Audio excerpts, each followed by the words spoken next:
If you're using the paragraph block in WordPress, accessing help quickly can make the editing process smoother. Here's how you can get assistance for the paragraph block in just a few steps. Open the WordPress editor. Log into WordPress. Access your WordPress admin by going to yourwebsite.com/wp-admin. Open the post or page editor.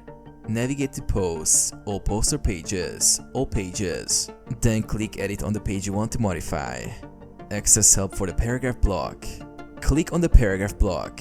When you're in the block editor, click on the paragraph block you want help with. This will open its settings on the right sidebar. Click the help icon. In the block toolbar, there is an ellipsis at the top right. Click on it to see the available options. Select Help to access WordPress documentation and support for the paragraph block. Access quick guides. Use the Help tab. Alternatively, from your WordPress dashboard, click Help in the top right corner of the screen to access general help and support for your editor, including the paragraph block.